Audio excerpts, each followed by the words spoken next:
और भाई कैसा है? तो आज की वीडियो में बात करेंगे जावास्क्रिप्ट काम कैसे करता है, उसका कोड रन कैसे करता है, इंटरनल चीज़ों के बारे में बात करेंगे, कुछ एग्जांपल भी रन करेंगे जिसके थ्रू तू विजुअलाइज कर पाएगा कि एग्जैक्टली लाइन बाय लाइन क्या होता है। मेमोरी एलोकेशन के बारे में बात करेंगे, तो इस वीडियो के थ्रू तुझे पूरी अंडरस्टैंडिंग आ जाएगी। जावास्क्रिप्ट दो फेज में एग्जीक्यूट होता है। पहला होता है क्रिएशन फेज, चलो ये तो नाम अच्छा दिया इन लोगों ने, और दूसरा होता है एग्जीक्यूशन फेज। अब इसको इस तरीके से समझो, इवेंट मैनेजर, कभी पता नहीं तुम लोगों ने गणपति मंडल में काम किया होगा या फिर कॉलेज की कोई फेस्टिवल में, जब भी इवेंट मैनेजमेंट की बात आती है यूजुअली दो स्टेप्स होते हैं। क्या स्टेप्स होता है? पहला स्टेप होता है प्लानिंग, कि मतलब कितने लोग आएंगे, कितना खर्चा हो सकता है, किस किस चीज़ की परमिशन लेनी पड़ेगी। और जब एक्चुअली इवेंट स्टार्ट होता है तो तब तब जिन जिन चीज़ों के ऊपर तुम्हें काम करना है, तो बेसिकली उसको हम एग्जीक्यूशन ही बोल सकते हैं। बस एक्जैक्टली सिमिलर है। अगर जावास्क्रिप्ट को तुम एज ए इवेंट मैनेजर समझोगे, ये कॉन्सेप्ट समझने में तुम्हें कोई दिक्कत नहीं आएगी। अपने पास एक सिंपल एग्जांपल है on the left hand side. इसमें हर भिन्न भिन्न प्रकार के डेटा अपने पास पूरे गोकुलधाम सोसाइटी में लेके आए। फंक्शन है, ऑब्जेक्ट है, एरे है, और एक काउंट नाम का वेरिएबल है जो इंटीजर है बेसिकली। तो हम देखेंगे कि पहले क्रिएशन फेज में जावास्क्रिप्ट एक्चुअली करता क्या है। ठीक है, रिमेंबर क्रिएशन फेज मतलब क्या? Planning phase. इसको पता करना है कि कौन कौन से वेरिएबल हैं, मेमोरी एलोकेशन का क्या सीन है, बस यही उसको बेसिक चीज़ें जाननी है। तो ये जो कौन कौन से वेरिएबल प्रेजेंट है वो करता है हॉइस्टिंग के थ्रू।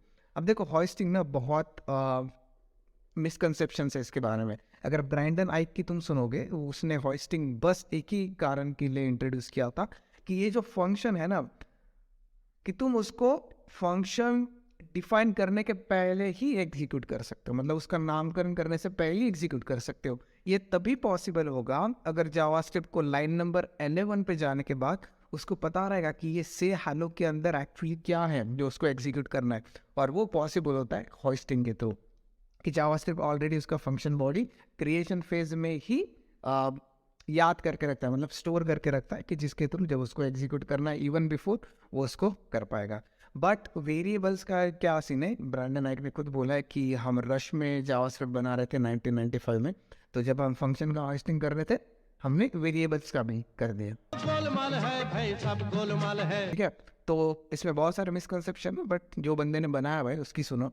तो होस्टिंग में बेसिकली ली जाती है अटेंडेंस।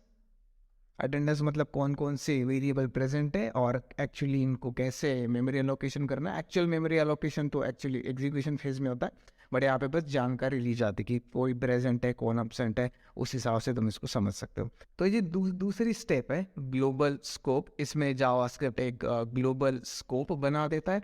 तो जो भी ग्लोबल वेरिएबल्स हैं, जो भी ग्लोबली एक्सेसिबल है, ये ग्लोबल स्कोप में आ जाएंगे। बट रिमेंबर, यहाँ पे अभी इनकी कोई वैल्यू दी नहीं जाएगी। अगर मैं बताऊँ ग्लोबल स्कोप में क्या क्या आएगा, अपना काउंट वेरिएबल आएगा, अपना पर्सन आएगा, फिर फ्रेंड्स एरे आएगा, और अपना फंक्शन भी आएगा। हाँ, अगर फंक्शन के अंदर कोई मैंने वेरिएबल ऐड करके रखा है, so let's say let i is equal to 0, भाई वो नहीं आएगा यहाँ पे। वो कब आएगा? जब वो एक्चुअल फंक्शन एग्जीक्यूट होगा तब वो आएगा, फिर वो फंक्शन के स्कोप में। इसके बारे में हम बात करेंगे। ठीक है, तो ये हो गया क्रिएशन फेज। अब हम बात करेंगे एग्जीक्यूशन फेज की। क्षमा कर दो मुझे, हमारे पास ज़्यादा जगह नहीं है, सो थोड़ा संभाल लो। यहाँ पे मैं बात करूँगा एग्जीक्यूशन फेज की। अब एग्जीक्यूशन में फेज में क्या होता है? सबसे इंपॉर्टेंट चीज़ है मेमोरी अलोकेशन। मेमोरी अलोकेट की जाती है।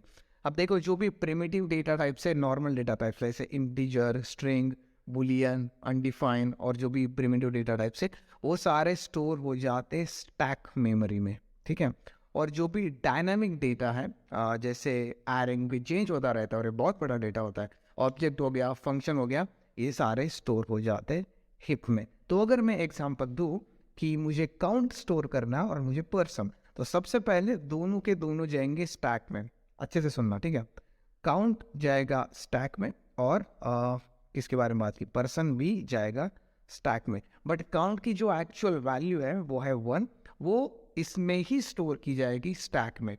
बट जो पर्सन की एक्चुअल वैल्यू है वो एक अलग मेमोरी में स्टोर की जाएगी, जिसको बोलते हैं हिप मेमोरी। सो लेट्स से यहाँ पे मैंने ऐड किया इसका जो भी पाब्लो इंडिया हमने लिख के रखा है, और इसका जो एड्रेस है, जैसे गली नंबर 4, गली नंबर 3, ऐसे एड्रेस नहीं होते, और लाइक AXB012, ये एड्रेस स्टोर होगा स्टैक के अंदर। तो समझ रहे हो, जब भी तुम ऑब्जेक्ट एरे या फिर फंक्शन स्टोर करते हो, हाँ स्टोर तो वो होता है हिप मेमोरी में, बट उसका जो एड्रेस होता है कि हाँ ये एड्रेस में अगर मैं पहुंचा तो मुझे पर्सन मिलेगा, ये एड्रेस में पहुंचा तो मुझे फ्रेंड्स मिलेगा, वो एड्रेस स्टोर होता है स्टैक मेमोरी में। तो रिमेंबर, दो टाइप की मेमोरी होती है, एक स्टैक मेमोरी और एक हिप मेमोरी। ठीक है, तो ये कोड है अपने पास, मैंने बस console.log में चेंज किया क्योंकि वहाँ पे वो टेम्पलेट लिटरल्स सपोर्ट नहीं करता है, ये बस ES5 सपोर्ट करेगा। तो चलो इसको लाइन बाय लाइन रन करते हैं, लेट्स स्टेप इनटू दिस। तो देखो सबसे पहले क्या होता है, सबसे पहले बनता है घमासान युद्ध की तैयारी, मतलब जो भी क्या बोलते हैं इसको, ग्लोबल एग्जीक्यूशन कॉन्टेक्स्ट, मतलब ग्लोबल रफ वर्क। यहाँ पे सारे वेरिएबल्स का तुम्हें एक्सेस मिलेगा, of course global variables only. और क्रिएशन फेज में तुमको दिखेगा, सिंस ये पूरी प्लानिंग चल रही है, वैल्यूज नहीं मिलेंगे, काउंट को कोई वैल्यू नहीं, पर्सन को नहीं, फ्रेंड्स को नहीं, बट हाँ से हेलो को मिलेगी। क्यों? क्योंकि हॉइस्टिंग, क्योंकि ब्रांडन आइक। तो अगर स्टेप बाय स्टेप जाएंगे, अब तुम्हें देखेगा हम जा रहे हैं एक्चुअल एग्जीक्यूशन फेज में। यहाँ पे दिख रहा है फेस एग्जीक्यूशन। तो क्रिएशन फेज ज़्यादा बड़ा नहीं होता है, वो बस कोड के थ्रू एक बार रन करता है और वो बस कलेक्ट करता है कि कौन से वेरिएबल प्रेजेंट है, कौन से फंक्शन प्रेजेंट है। हाँ, अगर फंक्शन प्रेजेंट है तो फंक्शन की वैल्यू भी वो जमा करेगा, बट वेरिएबल्स की वैल्यू वो जमा नहीं करेगा, वो होगी अब एग्जीक्यूशन फेज में। तो अगर मैं आगे जाऊँ स्टेप बाय स्टेप, ध्यान दो काउंट पे। अब पहले देखो एक एक टोकन को रन कर रहा है, as you can see on the left hand side. यहाँ पे तुमको दिखेगा करंट ऑपरेशन। अब ये ज़रा ज़्यादा ही डिटेल में जाता है कि एकदम लिटरली एक एक टोकन को अटैक करता है। तो अगर मैं जाऊँ आगे, अब देखो काउंट की वैल्यू 1 होगी। अब हो जाएगा पर्सन में, देखो पर्सन को हाईलाइट किया, पर्सन के अंदर जा रहा है, एक एक वैल्यू देख रहा है। और देखो पर्सन को भी वैल्यू मिल गई, name Pablo, so on and so for. If I keep on going, friends को भी वैल्यू मिल जाएंगी जो भी आ रहे, और से हेलो को तो ऑलरेडी मिल चुके। तो नेक्स्ट स्टेप क्या है, लाइन नंबर 11 जैसे तुम्हें दिख रहा है, अब वो फंक्शन एग्जीक्यूशन होने वाला है। ठीक है, से हेलो के अंदर जो भी ऑपरेशन है वो परफॉर्म होने वाले। अब देखो इसके लिए अलग से एग्जीक्यूशन कॉन्टेक्स्ट बनेगा, इसके लिए अलग से रफ वर्क बनेगा। ठीक है, रिमेंबर फंक्शन के बारे में हमने क्लोजर्स में क्या पढ़ा है, हाउ फंक्शन वर्क्स में वो पहले क्रिएट होता है, वो ऑपरेशंस परफॉर्म करता है, वैल्यू रिटर्न करता है, और बाद में डिस्ट्रॉय होता है। ये चीज़ अब तुमको यहाँ देखने को मिलेगी। अब मैं जाता हूँ फंक्शन के अंदर। सबसे पहले तो इसका एक एग्जीक्यूशन कॉन्टेक्स्ट बनेगा, एक सेपरेट एग्जीक्यूशन एनवायरनमेंट बनेगा। अब देखो at the end of the day ये भी एक कोड है, बस ये अलग कोड है, ये थोड़ा लाइक मतलब एक सेपरेट एनवायरनमेंट में रन होता है, बट इसके स्टेप्स भी सेम है। ये भी क्रिएशन फेज के थ्रू जाएगा और ये भी एग्जीक्यूशन फेज के थ्रू जाएगा। राइट नाउ यह है क्रिएशन फेज में। क्रिएशन फेज में क्या है, बस प्लानिंग है, बस देखना है कौन कौन से वेरिएबल प्रेजेंट है। तो यहाँ पे एक ही वेरिएबल प्रेजेंट है, i=0। दिस बेसिकली पूरा जो विंडो ऑब्जेक्ट है कि जो जो ब्राउजर के फंक्शनलिटीज़ का तुमको एक्सेस मिलेगा, बट अभी वहाँ पे ध्यान देने की ज़रूरत नहीं है। आर्ग्यूमेंट जो है वो भी एक जो फंक्शन ऑब्जेक्ट होता है, उसके अंदर ये वाले प्रॉपर्टी ऑलरेडी अवेलेबल रहते हैं। But right now just focus on जो भी वेरिएबल, जो भी कांड तुम खुद कर रहे हो उसके ऊपर ध्यान दो, जो ब्राउजर कांड कर रहा है उधर ध्यान मत दो। So let's move on. अब देखो वो एग्जीक्यूशन फेज में चला गया, और एग्जीक्यूशन फेज में क्या होगा, वेरिएबल i=0 उसको वो वैल्यू मिलेगी। तो अगर मैं जाऊँगा, आई को वैल्यू मिल गई, फाइनली console.log हेलो करेगा, और जब पूरा एग्जीक्यूशन हो जाएगा, से हेलो डिस्ट्रॉय हो जाएगा। फंक्शन डिस्ट्रॉय नहीं हो रहा है, रिमेंबर उसका एग्जीक्यूशन कॉन्टेक्स्ट, उसका एग्जीक्यूशन एनवायरनमेंट डिस्ट्रॉय हो रहा है। और फाइनली बस that's it, end of our function. Remember global execution context destroy नहीं होता है, वो तभी डिस्ट्रॉय होगा जब तुम ये वाला चिन्ह दबाओगे। ठीक है, पूरी लाइक स्क्रिप्ट से तुम दूर जाओगे, कोई दूसरी चीज़ रन करोगे।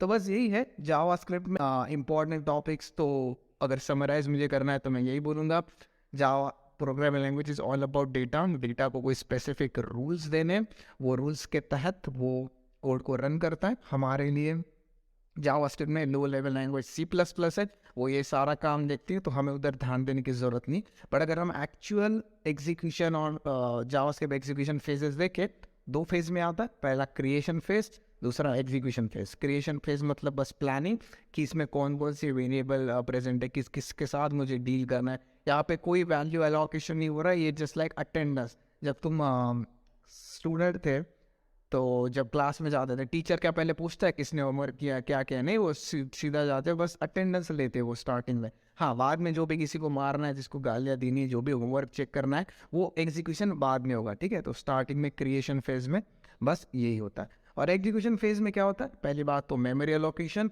अगर सिंपल डेटा टाइप है प्रिमिटिव जैसे इंटीजर, स्ट्रिंग, बूलियन, वो कहाँ पे जाएगा, वो जाएगा स्टैक में। अगर कोई डायनामिक डेटा है जो मतलब बढ़ेगा कम होगा, जैसे एरे हो गया, ऑब्जेक्ट हो गया, फंक्शन हो गया, इनको बड़ी जगह चाहिए भाई स्टोर होने के लिए, क्योंकि एरे में तो तुम लाइक 1 मिलियन एंट्रीज डाल सकते हो, वो कहाँ स्टैक में बैठेगा भाई, फाड़ दोगे क्या मेमोरी को। तो वो जाता है हिप मेमोरी में, और हिप मेमोरी में वो जहाँ पे स्टोर हुआ है जो भी उसका एड्रेस है, गली नंबर 2, गली नंबर 3, वो एड्रेस स्टोर होता है स्टैक में। तो इस तरह से मेमोरी एलोकेशन होता है। अब इसमें बहुत सारे डिटेल्स होती है, बट अभी के लिए हाई लेवल तुम इतना भी समझ गए, बहुत अच्छी बात है। हमने लाइक बहुत डिटेल में समझा है हमारे क्लोजर की वीडियो में। सो जिसको अगर ये CRD, क्रिएट रिटर्न डिस्ट्रॉय समझना है, प्लीज़ वहाँ जाके आप समझ सकते हो, ठीक है। अगर किस किस को बहुत ज़्यादा उत्साह है, बहुत अंदर की चीज़ें समझनी है, मतलब V8 का सोर्स कोड मुझे देखना है, तुम्हारा भाई इधर बैठा है, बस मुझे कमेंट में वो ऐसा तांडव दिखना चाहिए कि हाँ सब लोगों को चाहिए, तभी जाके मैं बनाऊंगा। बट अभी के लिए इतना भी काफ़ी है। You are already a better developer. इस वीडियो को पहले देखने से पहले अब तुम बेटर बन चुके हो। तो दैट्स इट। अब तुम तेरे घर भाई और मैं मेरे।